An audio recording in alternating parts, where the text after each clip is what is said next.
would come as a surprise.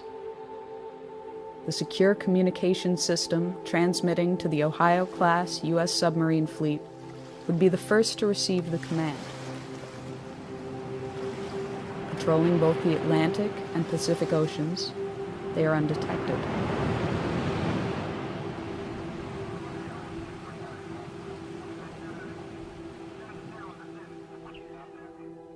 Fourteen of the 18 warships are equipped with 24 Trident missiles each, Trident 1s and Trident 2s.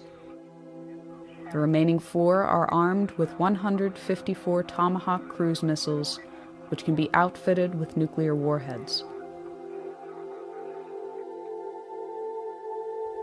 The fleet as a whole represents half of the United States' strategic thermonuclear capability. A single Trident II missile is equipped with up to 8 nuclear warheads aboard a multiple independently targetable re-entry vehicle, or MIRV. A single W-88 warhead delivers the equivalent of 475 kilotons of TNT. In the case of a full deployment, the United States could unleash over 400 such missiles with between 6 and 8 warheads each.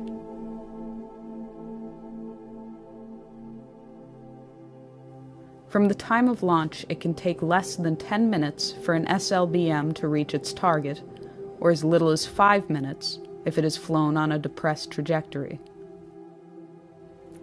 This allows a very short margin for reaction.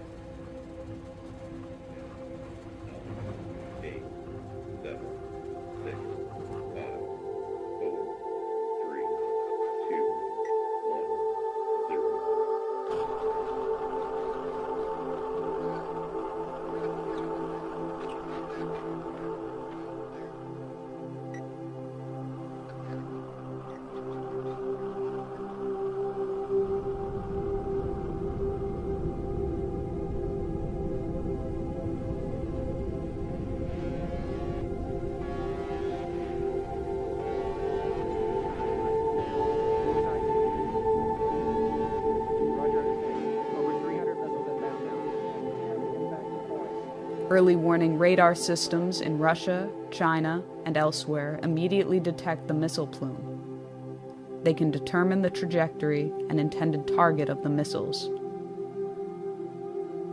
Minutes fracture into seconds. This is not a test. This is not scheduled.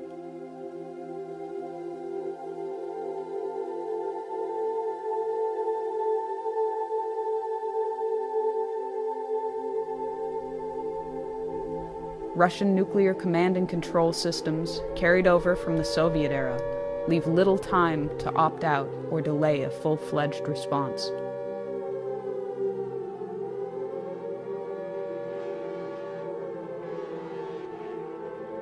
Within 50 seconds, the missile has peaked above the Earth's atmosphere. It reaches its top speed. The engine drops off. The bus releases multiple warheads as well as decoys.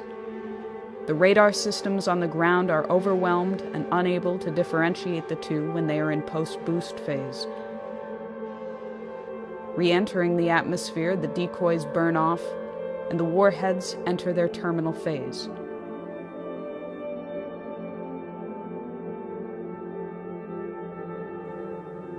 It will be less than 180 seconds before they touch down.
that goes off in full in the first shot. Now you have in the submarines, you have the warheads you have not yet discharged. Those go along the way as a second wave. After that, you're pretty much out of weapons. After which, most everybody is dead. Most logistical systems are dead, non-functional. You have a situation where the effect of this kind of firing creates a continuing effect which may go for several years. Now, instead of having one bomb, which is it's a nuclear super bomb with thermonuclear implications. Now imagine you have the same kind of thing or less, and you have not one big bomb. You have a whole barrage of such things. The exchange involves Russia. It involves China, which has a very significant thermonuclear arsenal. It implicitly involves India. It involves the United States. It involves the extermination virtually of Western Europe.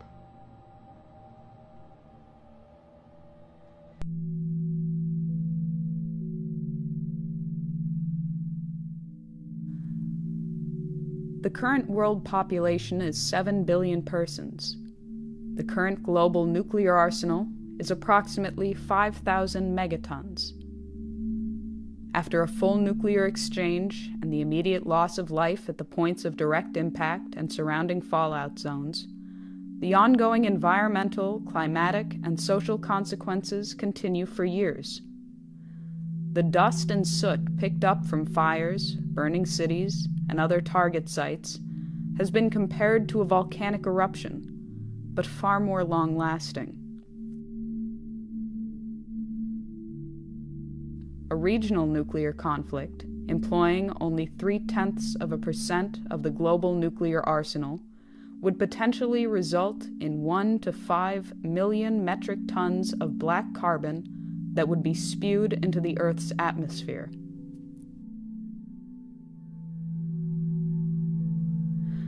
A spring or summer attack, or an attack in the extended region of the subtropics, would inevitably cause the smoke injections to heat, absorbing shortwave radiation, and to rise.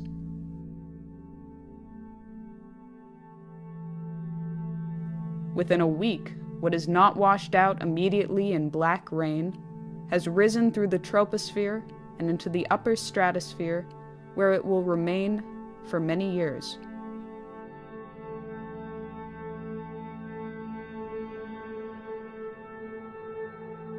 The smoke cloud and the absorption of residual particles plunges global surface temperatures.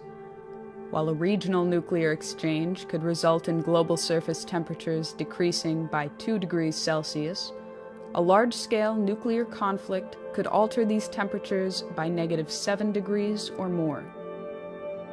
In the depth of the last ice age, some 18,000 years ago, the temperature difference from today was -5 degrees.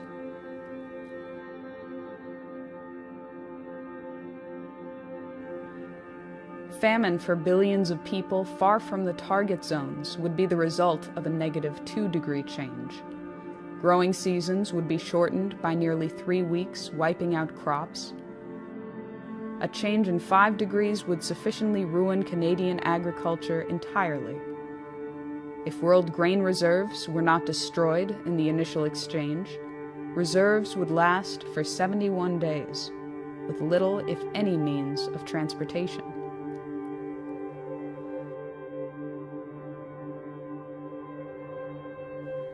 The global hydrological cycle would be disrupted due to the rapid climate change, and global precipitation would likely drop by 45%.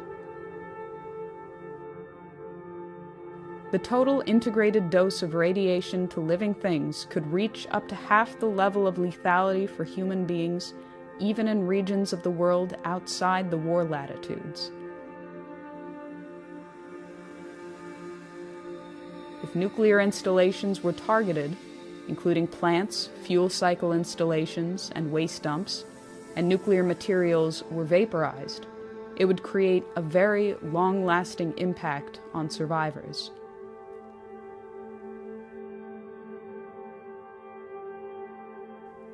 These are only the projected consequences, but it has been said that the effects of a nuclear war that cannot be calculated are just as important as those for which estimates exist. Both, however, are subject to very large uncertainties. These estimated consequences have, so far, survived the scrutiny of scientists in the East and West for the past 30 years.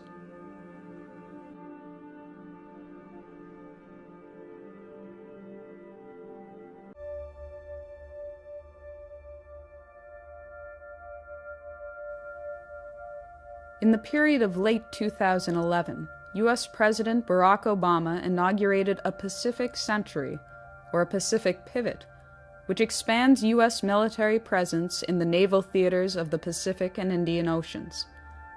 This expansion has been seen as an attempt to contain China and erode its regional sovereignty by building up a presence in bordering territories.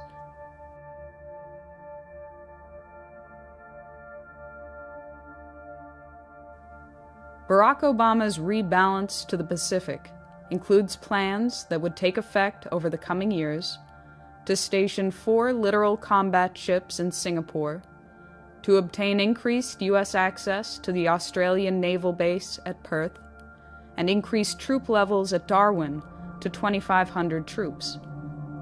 There are also plans to expand troops in South Korea to 28,500, to expand troop presence in Guam, the Philippines, Japan, and to maintain the forward deployment of U.S. aircraft carriers in that theater.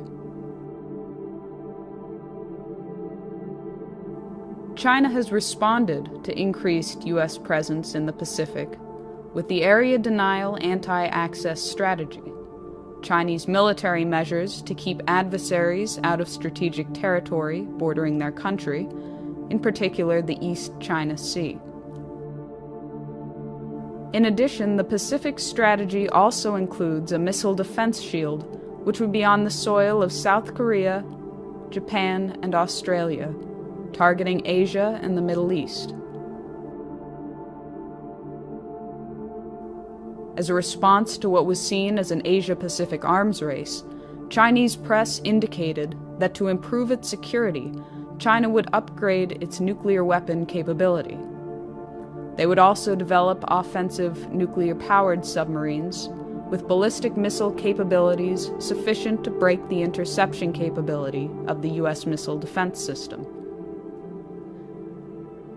In the spring of 2012, there was further warning that an overarching missile defense system would force China to change its long-held nuclear policy, that China would revisit its policy of no first use and, if threatened, would consider an offensive nuclear strike. We've begun a review that will identify our most important strategic interests and guide our defense priorities and spending over the coming decade. So here's what this region must know. As we end today's wars, I have directed my national security team to make our presence and mission in the Asia-Pacific a top priority. As a result, reductions in U.S. defense spending will not, I repeat, will not come at the expense of the Asia-Pacific. My guidance is clear.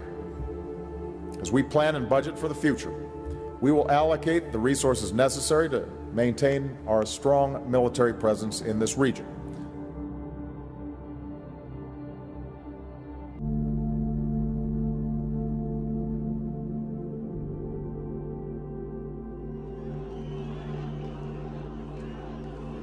It was demonstrated at Brussels early in February 2012 that while Russia and China abstained from giving their support to UN Resolution 1973, they would forcefully draw the line on Syria and implicitly on Iran.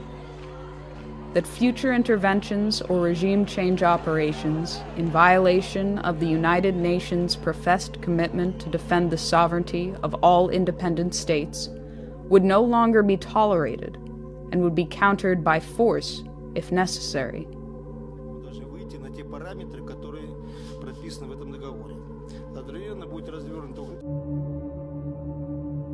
Since the hyperinflationary measures started in 2008 and continue unabated to this day, the transatlantic economies are in ruins and no longer maintain the semblance of economic power they had 30 years ago. Similarly, NATO no longer maintains the military power it had during the Cold War.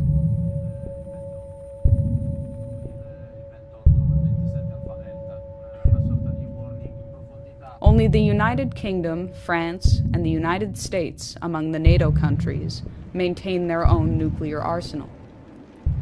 France is believed to have a nuclear stockpile of 300 warheads, and Britain maintains a stockpile of 225 with 160 active nuclear warheads. Britain, France, and the United States, after their cooperative mission to eliminate the Libyan head of state, are currently the most emphatic to end the regime of Bashar al-Assad in Syria, despite the line drawn by Russia. This enthusiasm from the West has taken the form of openly arming barbaric opposition groups. They've claimed the right to enforce humanitarian intervention policies of the type championed by Iraq War architect Tony Blair. If world war were the intention, a Middle East attack would immediately engage the world powers of Russia and China. Inevitably, the United States would employ the greatest assets of its nuclear arsenal. The trajectory of a ballistic missile launched from the Pacific Ocean or Atlantic Ocean, the normal patrol areas of the Ohio-class submarine, would most likely cross China or Russia, assuming the target to be somewhere in the Middle East or Asia in general. This has two significant implications. First, the U.S. would have to inform Russia or China of its intentions prior to initiating a strike from a submarine, if either of those two nations was not the intended target, which blunts the effectiveness of the strike.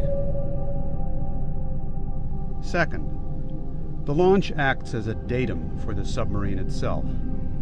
If the launch platform is also carrying nuclear weapons, the effect of launching a missile makes the entire submarine and its nuclear payload more vulnerable. Assuming that other nations have been informed of an intention to launch a strike from a ballistic missile submarine, this may afford a nation an opportunity to actually destroy the submarine. For these two reasons, it is unlikely that any U.S. president will execute a non-nuclear strike from an Ohio-class submarine on strategic deterrent patrol.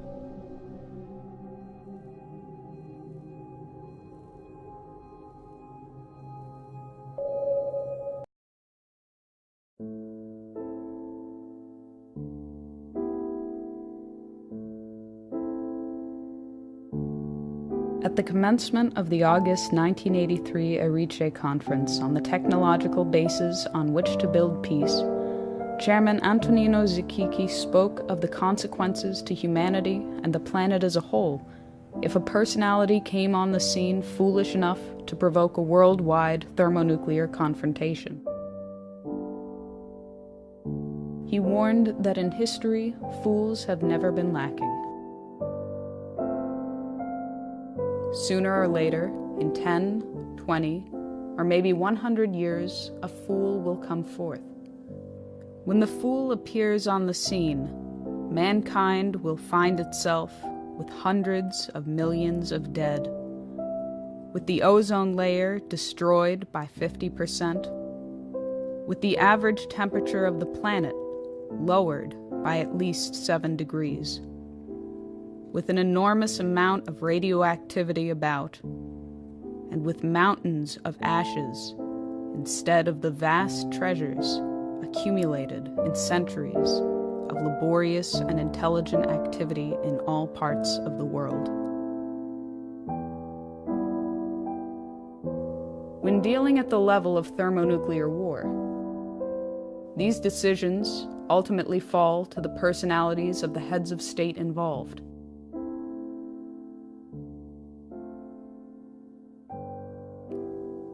When the American people chose Dwight D. Eisenhower to lead the nation, it was his handling of the Suez Crisis which drew us back from what would have inevitably escalated into nuclear war. Is the language of atomic warfare. When the American people selected John F. Kennedy to be Commander-in-Chief, it was his commitment to survival and progress and peace that guided his hand in dealing with Soviet Premier Nikita Khrushchev in Cuba, in Berlin, and in securing a nuclear test ban treaty.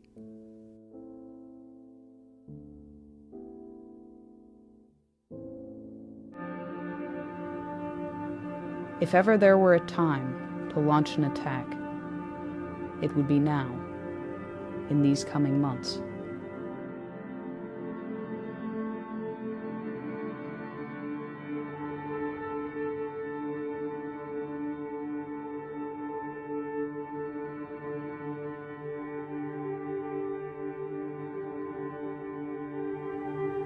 If ever there were a time to prevent such an attack, it would be now.